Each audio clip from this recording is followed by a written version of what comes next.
warga Sabang hingga 1 pekan jelang akhir tahun baru sebesar 5%. Puncak kunjungan dan arus balik liburan akhir tahun diprediksi akan terjadi pada H-1 Natal dan H+1 awal tahun.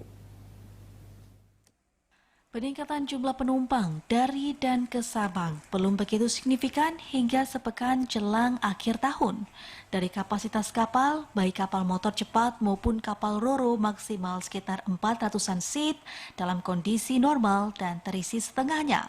Namun jelang akhir tahun ini ada peningkatan sebesar 5% dari jumlah penumpang yang biasanya menuju ke Sabang.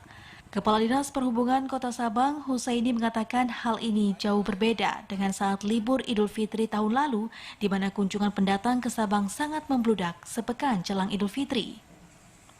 Husaini memperkirakan ini terjadi karena setelah dibukanya kembali sejumlah lokasi wisata lain di Sumatera, sehingga tidak terjadi konsentrasi wisatawan ke Kota Sabang.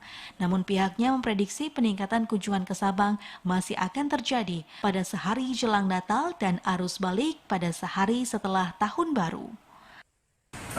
Kalau yang dari Banda Aceh penumpangnya memang ada peningkatan, memang belum terlalu banyak, mungkin sekitar 55% ada penambahan penumpang, karena kita lihat juga di kota sudah mulai ramai, malam-malam sudah mulai ramai di kota-kota.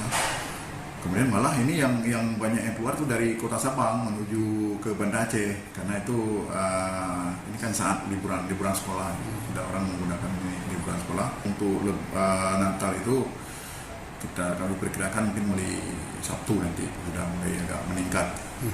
Untuk mengantisipasi kepadatan penumpang ini, menurut Husaini, pihaknya sudah berkoordinasi dengan sejumlah pihak, baik kepolisian dan TNI guna melaksanakan pengamanan dan ketertiban di pintu masuk pelabuhan, agar kelancaran arus masuk penumpang tetap terjaga.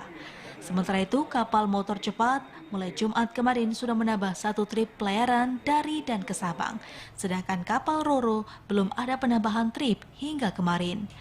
Dari Sabang, Mahfud, TVRI Aceh melaporkan.